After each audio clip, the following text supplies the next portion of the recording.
con Gustavo Alegre. Bienvenidos a Club de Prensa, esta edición que hacemos desde Washington a 3 cuadras de la Casa Blanca, en el que vamos a conversar sobre algunas de las cuestiones de la actualidad. En esos titulares veían algunos de los temas. Hoy la agenda de Washington pasa por el Comité de Normas del Congreso de los Estados Unidos, que está debatiendo los tiempos, las formas en las que mañana probablemente, si se alarga la decisión o los comentarios de hoy, sería el jueves, para ese voto histórico de juicio político al presidente Donald Trump en la Cámara de Representantes. Mientras en la Casa Blanca la agenda del presidente continúa con absoluta normalidad. Un presidente que hoy va a recibir a el presidente de Guatemala, su homólogo, un homólogo que viene a despedirse, y dice la Casa Blanca, le viene a agradecer el presidente Trump a Jimmy Morales el compromiso con la inmigración y el hecho de haber aceptado ese acuerdo marco para acoger a inmigrantes que buscan asilo en Estados Unidos, lo que viene a ser tercer país seguro de facto. Eso es lo que dicen los analistas, eso es lo que va a pasar en la Casa Blanca, eso es lo que está pasando en el Congreso, pero hoy en nuestra mesa de trabajo vamos a abordar otras cuestiones de esta actualidad de hoy que nos llaman la atención, que nos interesa poner sobre la mesa. Vamos a saludar a nuestros invitados, ya nos acompañan aquí en el estudio. Está Paulina Chávez. Paulina es analista político, es periodista mexicana. Paulina, gracias por estar con nosotros, bienvenida. Encantada de estar aquí, buenos días. Una mañana fría aquí en Washington, ¿verdad? Un clima muy feo, sí, ya en pleno invierno prácticamente. Bueno, Paulina nos va a acompañar en el día de hoy. Estamos también esperando a José López Zamorano y saludamos también a Juan Carlos Hidalgo. Es analista político y es columnista de La Nación de Costa Rica. Juan Carlos, ¿cómo estás? Buenos días, ¿qué tal? Gracias por acompañarnos. Juan Carlos, especial interés tienes en el tema de Francia, que es uno de los temas que hoy vamos a tener sobre la mesa. Son las 3:34 en París. Ha dimitido el ministro de las pensiones, que planteó ese pulso a la sociedad francesa con la necesidad de transformar un sistema de pensiones que algunos calificaban de monstruoso y absolutamente insostenible. La sociedad ha protestado y ha decidido presentar su renuncia. Sí, bueno, este ministro renuncia por no haber reportado otra fuente de ingreso que él tenía.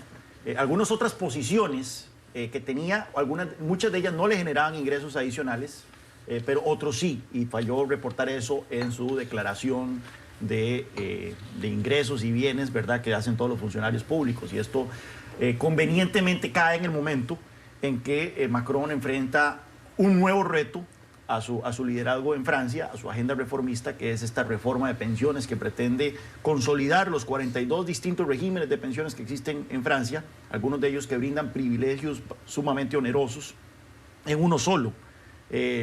Y que eso, por supuesto, ha generado mucha resistencia por parte de sindicatos y por parte de estudiantes y de todo. Es la típica dinámica de la política francesa. Uno de los fallas estructurales de la política francesa es que la elección del Congreso se realiza tan solo un mes después de la elección presidencial, de la segunda vuelta presidencial, lo que genera que usualmente el candidato ganador tenga una supermayoría en el Congreso, lo cual genera entonces que el Congreso nunca es una fuente de debate o de deliberación o de resistencia a la agenda del presidente. Siempre tiende a ser nada más un sello de goma, lo cual hace que entonces las calles se conviertan en ese contrapeso del poder ejecutivo, del poder presidencial, y eso lo hemos visto a lo largo de los años en Francia. Aquí tenemos un caso, sin embargo, en donde el presidente Macron tiene un buen argumento, en el sentido de que él presentó este plan de consolidar los regímenes de pensiones dentro de su plan de gobierno. Los franceses votaron explícitamente por él, y por lo tanto él siente que tiene un mandato para llevar a cabo esta reforma. Sin embargo, bueno, ya sabemos de que la resistencia de los sindicatos en Francia tiende a ser feroz, y ya es un presidente que venía golpeado por la insurrección de los chalecos amarillos. Ayer precisamente estuve almorzando con una amiga costarricense que tiene 2 años de estar viviendo, 3 años de estar viviendo en París, y hablamos de esto, y me dijo que los franceses ya están hartos de tanto desmán, ya están hartos de tanta fricción social. O sea, que si bien ella comparte, me decía, si bien yo comparto la agenda de Macron, aquí tenemos un chat de los colegas del trabajo, me dice, y ya la gente está harta de no poder tomar el metro. He tenido amigos que han sido atropellados por andar en bicicleta, porque ya no pueden tomar el transporte público en pleno invierno. Si aquí nos estamos quejando de este clima, ahora imagínate este clima sin poder tomar el metro, sin poder tomar el bus. Entonces, parece que la situación de Macron se encuentra nuevamente en un punto crítico de su presidencia. Le quedan todavía una mitad de su mandato. Él considera que él puede seguir empujando esta agenda reformista, pero nuevamente se le critica el hecho de que él no dialoga, no negocia, y ahora a estas protestas se acaba de unir un nuevo sindicato, que eran un sindicato más moderados, y que entonces, por supuesto, va a complicar aún más la situación para el presidente. Sí, pareciera que no le dan tregua al presidente Macron. Ha tenido una gestión pues ciertamente turbulenta con todas estas protestas que se han registrado en Francia. Y bueno, creo que nuevamente se pone sobre la mesa que este tema es uno de los más explosivos en todo el mundo. Hemos visto protestas que han afectado a diversos gobiernos porque precisamente pues el tema de las pensiones y cómo encontrar el equilibrio entre una nueva vida laboral que ahora es más larga y hacerla más sostenible, pero al mismo tiempo seguirle dando los beneficios y toda la satisfacción que quieren los trabajadores es sin lugar a dudas uno de los temas políticamente más explosivos. Entonces creo que es algo que ha perseguido a Macron durante todo su gobierno y es algo que sin duda habla de la complejidad que están enfrentando los nuevos mandatarios para precisamente encontrar la forma de darles mejores condiciones laborales a los trabajadores, pero también de una forma pues mucho más sostenible. Sí, es interesante porque en esta reforma no se está tocando la edad de retiro general, que es lo que suele ser el catalizador de las protestas. Suele ser el catalizador, y de hecho Sarkozy había aumentado la edad de retiro, creo que a 64 años, luego Hollande la volvió a bajar a 62, si bien recuerdo.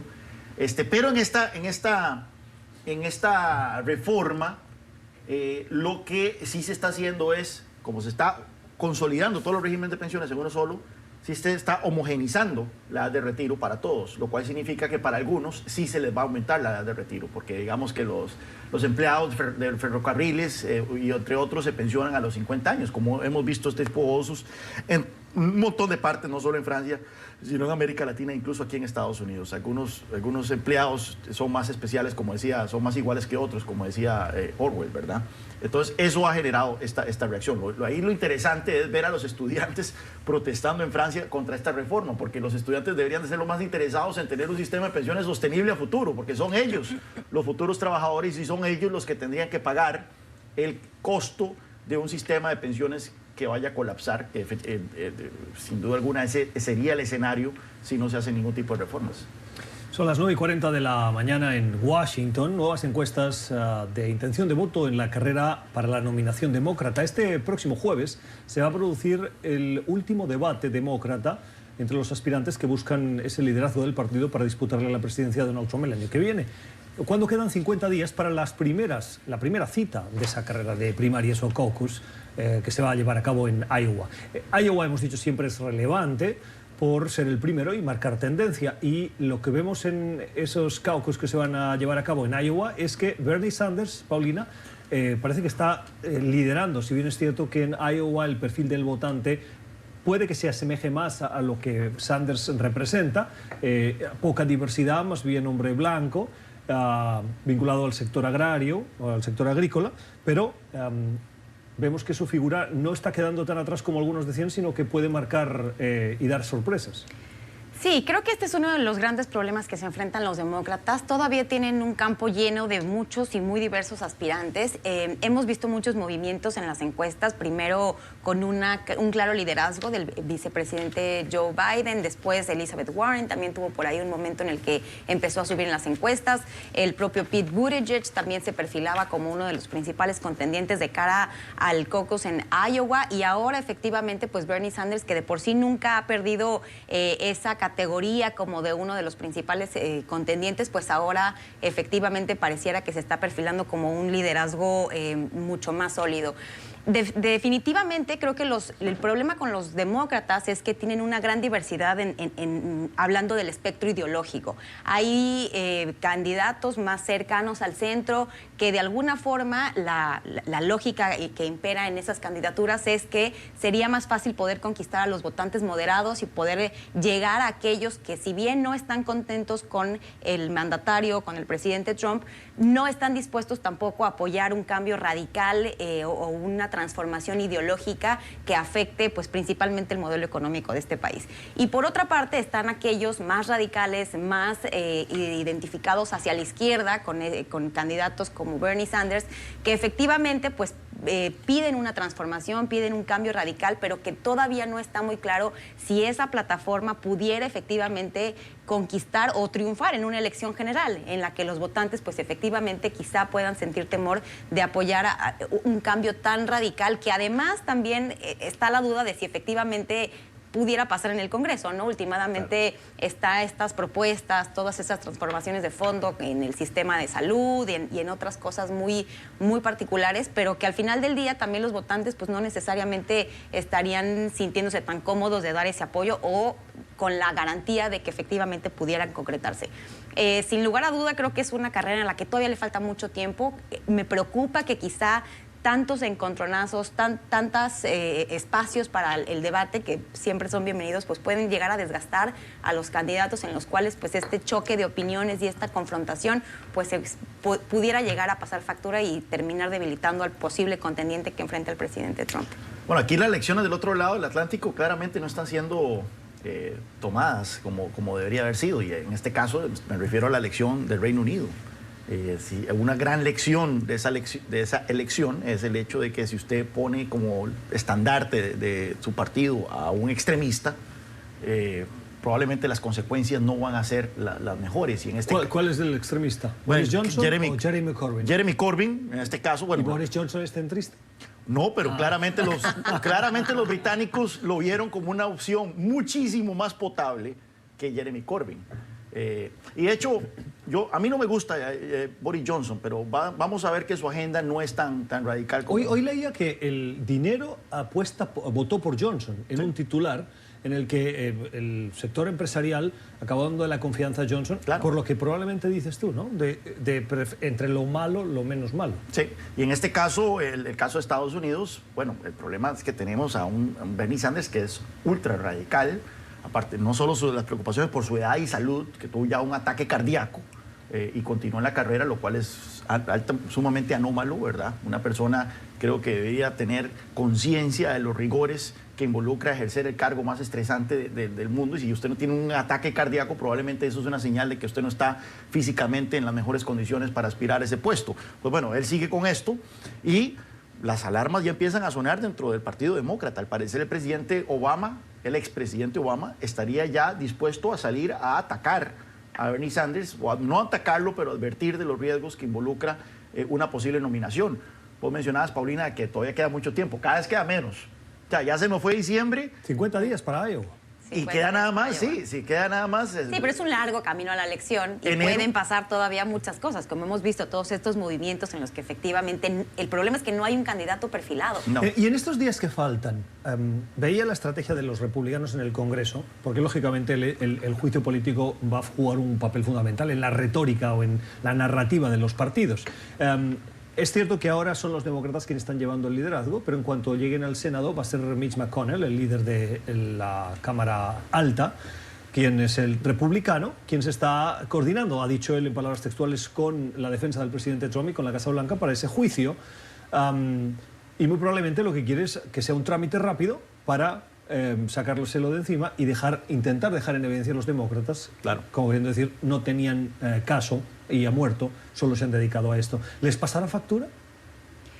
Pues habrá que ver. Esa era una de las principales preocupaciones de los demócratas precisamente al iniciar este juicio político. Ahora también tenemos reportes de que cada vez más los demócratas en la Cámara de Representantes están dispuestos a votar, a cerrar filas, digamos, a mantener una posición unida, lo cual en algún principio se esperaba que aquellos emanados de distritos mucho más moderados, mucho más cercanos o ideológicamente cercanos al presidente Trump, quizá se mantendrían al margen o incluso votarían en contra del juicio político. Ahora parece que ya están cerrando filas y que están presentando una posición unificada, y claramente la gran apuesta es esa. Está sobre la mesa la mayoría demócrata en el Congreso que pudiera perder si los votantes decidieran pasarle la factura precisamente aquellos que hicieron campaña diciendo que no irían tras el presidente Trump, que se dedicarían a impulsar las políticas que le importan a los votantes, a resolver el tema del sistema de salud, a resolver el tema de la economía, a impulsar otras cosas muy locales por encima de la parte política del presidente. Y eso nos lleva a un tema que vamos a tocar más adelante, que es el de por qué entonces, un escenario rarísimo, mañana supuestamente se votaría el impeachment, ¿verdad? El juicio político podría votarse en la Cámara de Representantes y al día siguiente los demócratas están dispuestos a votar una de las principales piezas de legislación del presidente, que es el TEMEC, Tratado del Acuerdo Renegociado de América del Norte. Y la pregunta es ¿por qué los demócratas quieren darle esta victoria al presidente? Bueno, porque yo creo que quieren quitarle la narrativa de que no están haciendo nada más, que solamente están enfocados en la destitución del presidente. Exacto. Y quieren demostrarle que no, que efectivamente, además con un tema tan sensible para ellos, que es un tema que le beneficia a los trabajadores estadounidenses, que atiende sus preocupaciones, que han estado ahí desde el 94, cuando se aprobó el primer Tratado de Libre Comercio con América del Norte. Entonces, por supuesto que está ese como entregable, ¿no? Que es lo que quieren decir. Es una confluencia de que a los dos les sirve, ¿verdad? Bueno, obviamente, por eso es que se va a aprobar, pero por un lado la administración Trump está desesperada que esto se apruebe porque no es su promesa de campaña, tiene que llegar a la elección. En su agenda comercial no hay nada tangible, es solo esto. Y por otra parte, los demócratas efectivamente tienen que superar ese relato de que lo único que han hecho desde que asumieron el control de la Cámara de Representantes es hacerle un juicio político al presidente. Y aquí el presupuesto y muchas de las leyes están paradas en el Senado por Mitch McConnell, que ha dicho que no va a tramitar ese Tratado de Libre Comercio hasta que no termine el juicio político, lo cual ha recibido muchas críticas porque si bien es una urgencia para el mandatario estadounidense, parece que McConnell en su estrategia de ahondar en esa narrativa de que los demócratas no hacen nada, detendrá esa votación porque él es quien tiene, al manejar la mayoría en la Cámara, la posibilidad de introducir nueva legislación. Sí, es un poco surreal, ¿no? Toda esta discusión que estamos teniendo efectivamente pareciera que es este jaloneo interminable entre los demócratas y los republicanos sin poner el énfasis en lo que le funciona al país en realidad, ¿no? Entonces, sin duda será una semana histórica aquí en Washington.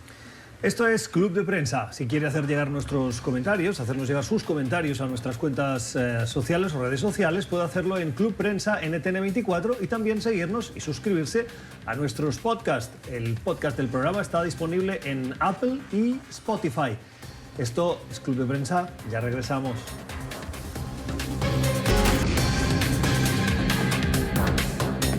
5 minutos y las 9 de la mañana en Ciudad de México. Hay malestar en el gobierno mexicano por lo que aseguran, dicen que el gobierno de Estados Unidos está haciendo, y es introducir cláusulas clandestinas, palabras textuales del gobierno mexicano, al texto modificado del Tratado de Libre Comercio. Saben que la semana pasada se pusieron de acuerdo, y así lo ha anunciado a bombo y platillo, en algunas modificaciones que eran requeridas por los demócratas en el trámite del Congreso de los Estados Unidos para darle pista legal, para darle curso a ese tratado comercial.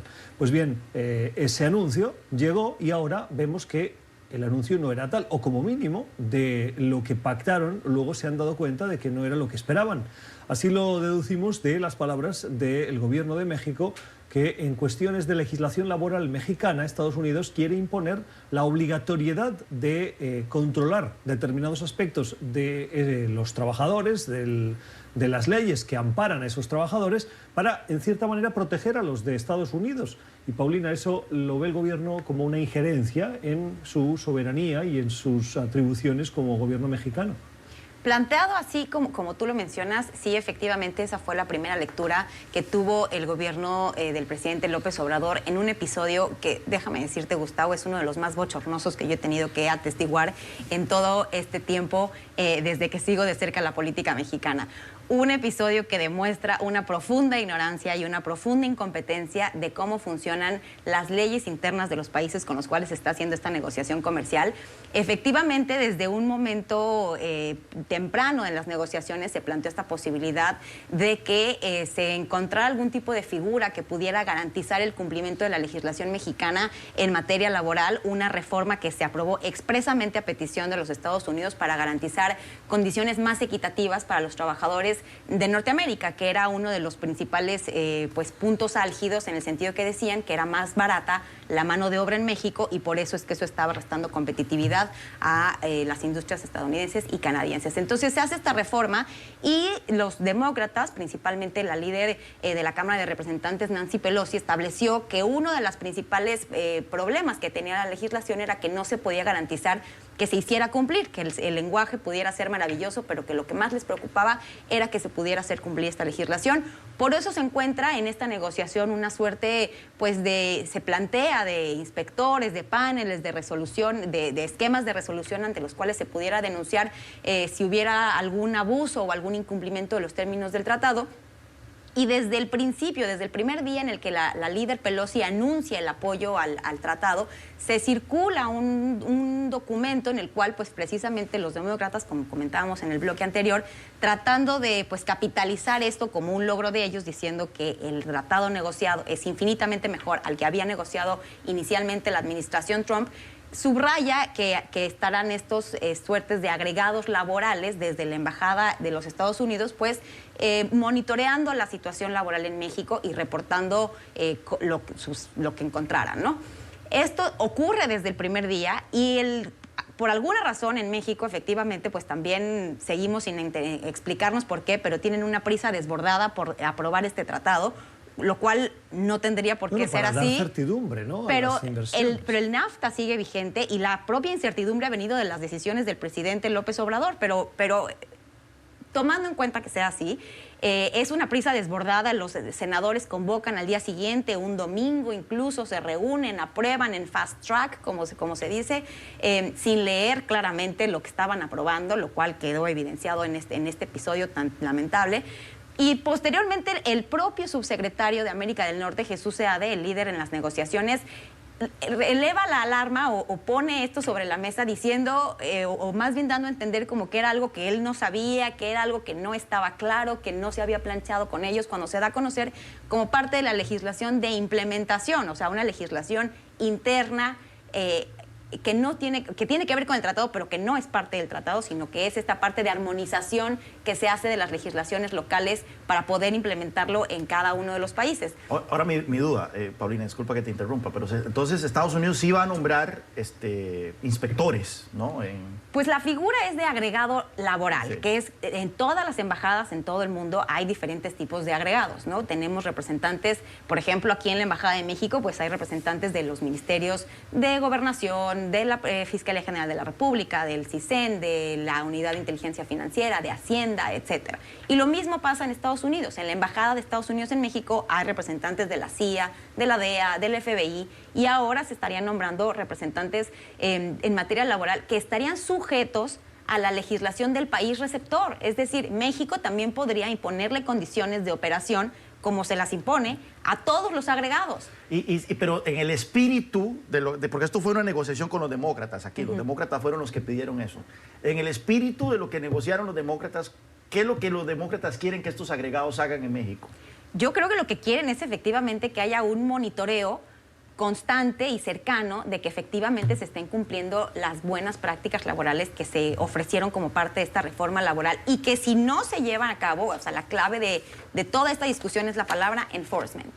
Si no hay este cumplimiento, entonces que se lleve ante las instancias correspondientes, ante los paneles de resolución de controversias, para sonar la alarma de decir, en México no se están cumpliendo las prácticas laborales que están establecidas en el tratado y que fueron una condición indispensable para su aprobación. Entonces, básicamente es un monitoreo cercano que ahí ¿Tiene dientes? ¿Tiene dientes? ¿Es un monitoreo con dientes? Pues es que esos son de las cosas que todavía no están muy claras, ¿no? Por una parte, digamos que el tratado le dio lo suficiente a todas las partes para que lo pudieran vender como un éxito. Entonces, por una parte, el gobierno mexicano puede decir que no es una injerencia, porque efectivamente estos agregados estarían sujetos a la legislación mexicana y su actuación estaría regida, pues, por todo lo que rige el comportamiento de los diplomáticos en los otros países, en los países a los que están adscritos. Y por otra parte, Estados Unidos puede decir que efectivamente va a tener un monitoreo más cercano para que si se encuentra alguna controversia o si se encuentra que no se están respetando las prácticas que hacen competitivos a los tres países en materia laboral, entonces se presente una controversia o se presente una querella ante las instancias correspondientes. Entonces le da un poco a todos para que vayan con sus constituencies y lo vendan como un éxito. El problema es que el presidente López Obrador y su gobierno pues no leyeron esta parte, no se enteraron cómo funciona. Lo que ahí me lleva a preguntar es si México tiene expertos suficientes como para lidiar con un tratado y una negociación como esta. Yo tendría que asegurar que sí, pero a la vista de lo que vemos... Pues pareciera que no, porque desafortunadamente una de las premisas peor entendidas del nuevo gobierno fue el tema de la austeridad. Y como parte del tema de la austeridad, hubo un desmantelamiento total de un equipo sumamente profesional y sumamente experimentado, especialmente dedicado a negociaciones comerciales, aun y cuando todavía no se termina de implementar el NAFTA y cuando siguen otras negociaciones en curso. Bueno, recordemos que México yo creo que se sigue siendo el país con más acuerdos comerciales del mundo. Y eso fue producto de un equipo muy bueno que ahora pues fue desmantelado, se les despidió a todos, pues para ahorrarnos esos salarios, para poder invertirlos en el béisbol o invertirlos en algún proyecto poco sostenible, como todos los que ha propuesto este gobierno, y pues aquí vemos las consecuencias. Bueno, yo sinceramente, y esto lo comentábamos ayer en un café, Paulina y yo, a mí no me desvela que no se apruebe el TEMEC. Y a mí me llama mucho la atención que yo veo muchos comentaristas aquí en Washington que son amigos de México, que son amigos del libre comercio, que están perdiendo horas de sueño sobre la aprobación o no de este acuerdo comercial. Y es que, nuevamente, yo lo veo desde el punto de vista de que no es que este acuerdo viene a abrir el libre comercio entre ambos países, sino más bien viene a restringir lo que ya existe, que es NAFTA. Viene a minar la competitividad de México, principalmente la industria automotriz, que no sé cuánto representa el comercio automotriz dentro del total, pero es un componente muy importante, ¿verdad? Y es donde hubo un ataque quirúrgico por parte de la administración Trump para minar la competitividad de México en materia de automotriz. Me llama la atención, el otro día estuve viendo Meet the Press, donde estuvo el senador Pat Toomey. Tú lo ves siempre. Siempre lo veo religiosamente. Es tu asistencia dominical. Y estuvo el senador republicano Pat Toomey. Y Pat Toomey se perfila como el único republicano que va a votar en contra de este acuerdo. Y es interesante porque él viene de un estado que es Pensilvania, ¿verdad? Que es un estado de estos de Rust Belt, que han sido minados precisamente por supuestamente el comercio internacional. Pero su oposición no se basa en que este acuerdo le sigue tratando con guantes de seda a México. Todo lo contrario, más bien su oposición es de que este acuerdo viene a cambiar algo que está bien por algo que está menos bien, que sería el TEMEC. Pero bueno, parece que a pesar de estos desencuentros de último minuto, siempre se va a aprobar el jueves, es lo que se dice, ¿verdad? Pareciera que aquí yo creo que vaya, salieron ganando todos, y eso también creo que debió haber encendido un poco los focos de alerta en México, ¿no? Salió Richard Trumka, que tenía muchos años sin dar su apoyo explícito a un tratado comercial, a decir que estaba feliz de la vida. Salieron los demócratas, salieron los republicanos. Ese es un tema que unió aquí a todos los estadounidenses, así que claramente ellos están felices. Habrá que ver si los mexicanos pues terminamos igual de contentos. 16 minutos de la mañana en La Habana, en Cuba. Se cumplen 5 años desde que el mundo se sorprendió con el anuncio de Barack Obama y entonces Raúl Castro de que ambas naciones aparcaban casi 5 décadas de hostilidades, de distanciamiento y restablecían sus relaciones diplomáticas. Si bien algunas legislaciones que no dependían del presidente sino del Congreso, como el embargo o como llaman los cubanos el bloqueo, se mantienen, sí se comenzaron a restablecer esas relaciones, ampliar la cooperación y a acercar los dos gobiernos, si bien políticamente se mantienen las diferencias. Esos 2 años, que fueron una especie de luna de miel, se terminaron cuando llegó Donald Trump a la Casa Blanca con la promesa de volver a endurecer la presión sobre el régimen de los Castros, sobre la isla, y en 3 años el presidente ha avanzado, si bien no tanto como parecía que podía haberlo hecho, y se siguen manteniendo, Juan Carlos, algún tipo de cooperación, por ejemplo, en materia medioambiental, narcotráfico, tráfico de personas en el Mar del Caribe, etcétera, ¿no? Sí, sí.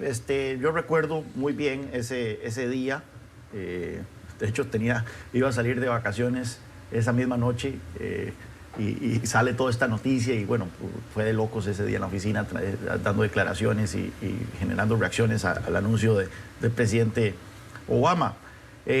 Un anuncio que traía la esperanza de que esta apertura de Estados Unidos hacia Cuba iba a generar una reacción de apertura también por parte del gobierno cubano. Ese era como el quid pro quo, ahora que se ha hecho famosa esa expresión aquí en la jerga washingtoniana. Era supuestamente el que la apertura de Estados Unidos en materia comercial, en materia diplomática, iba a generar un tipo de glasnost cubano, tropical. Sin embargo, yo nunca me compré ese cuento. O sea, viendo todo el historial de los Castro en Cuba, era muy evidente de que iban a aprovechar los beneficios que traía esta apertura, pero sin soltar el control político y económico en la isla. Y es que eso es interesante, porque conforme se fueron relajando la prohibición de viajes, se fue relajando muchas de las sanciones económicas que conocemos como el embargo, se fueron endureciendo los controles económicos en la isla, lo que se llama el bloqueo interno. Es decir, la gente puede traer, importar, los cubanos podían importar partes, repuestos y demás, pero el gobierno cubano cada vez puso más límites a la cantidad de insumos que los cubanos podían traer desde Estados Unidos o que los familiares les podían enviar y demás.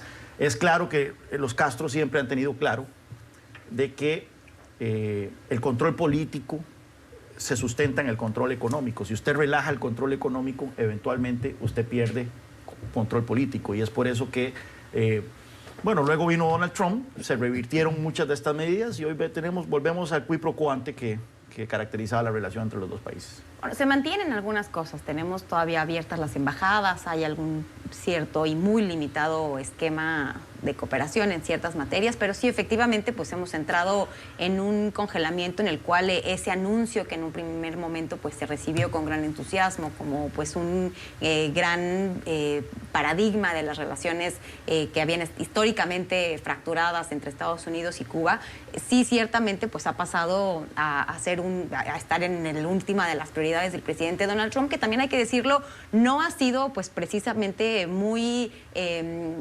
afectuoso en el tema de las relaciones internacionales, es decir, se ha dedicado más bien a abrir diferentes frentes, no solamente con quienes tradicionalmente son considerados enemigos o adversarios de Estados Unidos, sino también con quienes son sus propios aliados, ¿no? Lo hemos visto con la Unión Europea, lo hemos visto con Canadá, lo hemos visto con diferentes países a los cuales pues ha tratado muy mal, así que bueno, efectivamente en el tema de Cuba no es sorpresa que no sea su prioridad.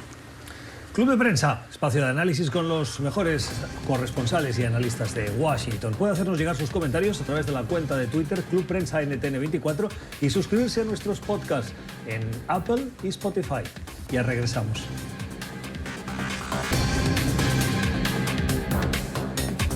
Seguimos en Club de Prensa analizando la actualidad, una actualidad que lleva todavía el eco de las sanciones que impuso a finales de la semana pasada el gobierno de Estados Unidos a Nicaragua. No a Nicaragua como país, sino a algunos funcionarios próximos al régimen de Daniel Ortega, entre ellos familiares de la familia presidencial o de la pareja presidencial, Daniel Ortega y Rosario Murillo. Concretamente han sancionado a empresas que están controladas por el hijo del matrimonio Ortega-Murillo. Y el objetivo de Estados Unidos es seguir poniendo presión a ese régimen para que avance, no solo con el proceso de diálogo, sino hacia una democratización, si se puede decir así, de Nicaragua. Juan Carlos. Sí, me llama la atención, son sanciones particulares a empresas ligadas principalmente a combustibles, ligadas con los hijos de Ortega y Rosario Murillo.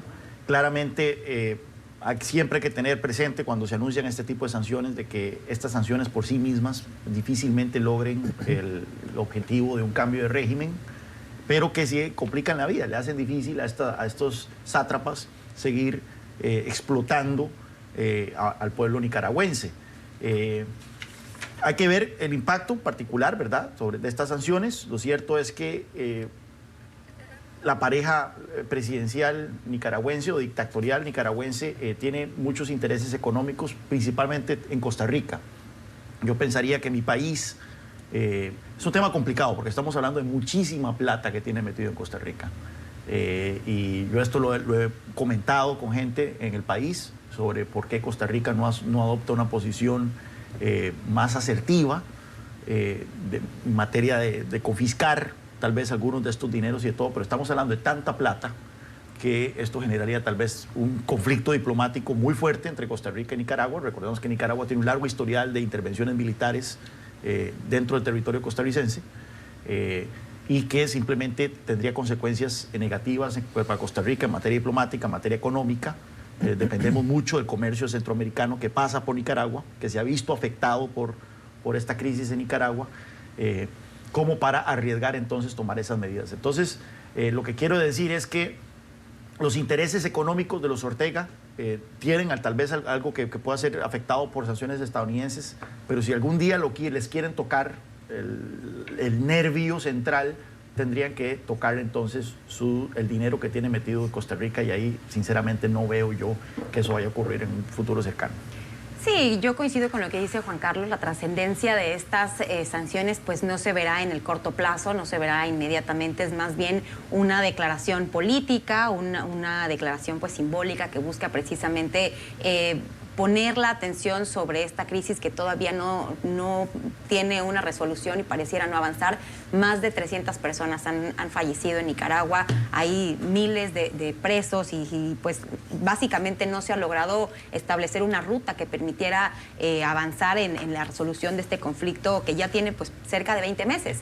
Creo que la mayor trascendencia efectivamente pues es que pone nuevamente la atención en este conflicto usualmente pues relegado, que desafortunadamente a veces no tiene el espacio que necesita en los medios de comunicación internacionales, pero bueno, al menos nuevamente pone el foco de atención en esta situación que no ha avanzado, que se sigue manteniendo desde un punto en el cual pues no hay ninguna resolución, no hay ningún tipo de voluntad política por parte del gobierno Ortega, y sí, efectivamente pues pone la luz en estos abusos, en estas empresas que pues únicamente lo que han hecho ha sido favorecer el enriquecimiento personal.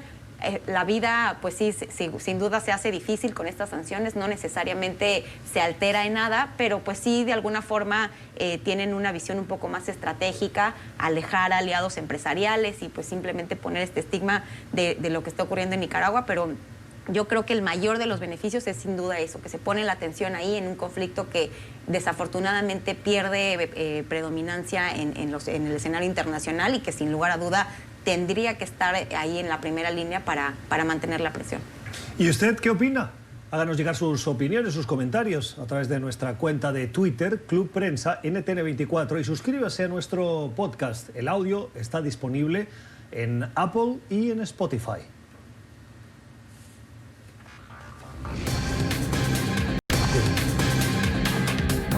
Seguimos en Club de Prensa, analizando hoy la actualidad con las opiniones de Paulina Chávez, periodista mexicana, y Juan Carlos Hidalgo, analista político y columnista costarricense. El día en el que nos fijamos en el nuevo gabinete que ha presentado el presidente electo de Uruguay, Luis Lacalle Pou. Lacalle Pou ganó las elecciones, las últimas, en la segunda vuelta, y puso fin a 15 años de gobierno de centro-izquierda en Uruguay, del Frente Amplio. Hay quienes dicen que de centro no tenían mucho, más bien era un gobierno de izquierda. Eso lo dejo a la interpretación de cada uno. En cualquier caso, el nuevo gabinete está compuesto por miembros de diversos partidos de oposición, que les ha dado espacio Lacalle Pou en su nuevo gabinete, que tomará posesión próximamente, entre los que destaca el canciller Ernesto Talvi. ¿Qué destacas además de Talvi? Talvi, bueno, primero Talvi, que fue un contendiente de Lacalle Pou en la elección general del Partido Colorado, un economista liberal. Yo lo conozco personalmente, estuvo aquí en Brookings Institution, uno de los think tanks, el think tank más reconocido probablemente aquí de Washington. Y bueno, él hizo una transición muy interesante de ser académico en Washington a ser político en Uruguay, tratando de resucitar al Partido Colorado, que es uno de los dos grandes partidos históricos de Uruguay. Entonces vamos a verlo en una figura que va a ser muy predominante, vamos a ver qué papel juega en enderezar la política exterior uruguaya, que fue muy cómplice de la dictadura venezolana. Entonces vamos a oír mucho de Ernesto Talvi probablemente en los próximos meses y años. Después está el de Jorge Larrañaga, que fue rival de Lacalle Pou en la interna del Partido Nacional. Lo pusieron de ministro del Interior, y es interesante porque uno de los grandes temas controversiales en Uruguay en este momento es el de tema de la seguridad. Había un deterioro marcado de la seguridad pública. Eso me lo han dicho algunos uruguayos. Sí, que sienten que el tema de la seguridad para ellos ha sido fundamental y uno de los elementos por los cuales han votado. Exacto, yo creo que sería, dentro está el top 2, 3 razones por las cuales ganó la calle Pou. Larrañaga del ala dura del Partido Nacional, incluso creo que propuso en su momento la adopción de la pena de muerte, así que vamos a verlo, va a ser interesante al frente de esta cartera. Y sin duda también el tema de la economía, que siempre juega un papel fundamental en las elecciones. La economista Azucena Arbeleche va a ser la nueva ministra de Economía en un momento en el que hay un desempleo creciente, en el que efectivamente hay cierre de empresas, en el que sin lugar a duda pues es un tema que siempre está presente en la mente de los votantes y que creo que también jugó un papel fundamental para acabar precisamente con estos 15 años de gobierno de centro izquierda o de izquierda, como ya lo interpretará nuestra audiencia. Pero creo que sin lugar a duda es otro de los temas en el que habrá gran presión para que haya resultados pues prontos, para que se sienta ese cambio que se prometió. Hay que decirlo, una composición pues multicolor por parte de este gabinete. El presidente Lacalle Pou pues llegará el próximo 1 de marzo con una coalición, después de que fueron varios partidos los que lo apoyaron en esta segunda ronda, y sin lugar a duda pues ahora tendremos que ver cómo logra hacer el clic con todas estas diferentes visiones. Recientemente estuve hablando con un amigo uruguayo y me dice que tiene muy presente en Lacalle Pou la experiencia de Macri en Argentina. Entonces va a ser interesante cómo él trata de reactivar la economía, pero sin incurrir en los errores que cometió Macri. Las opiniones de nuestros analistas hoy con Juan Carlos Hidalgo y con Paulina Chávez. Usted puede volver a escuchar este programa en nuestro podcast, en Apple y Spotify. Gracias por acompañarnos y a ustedes por haber estado con nosotros. Volvemos mañana a la misma hora. Que tengan una feliz jornada.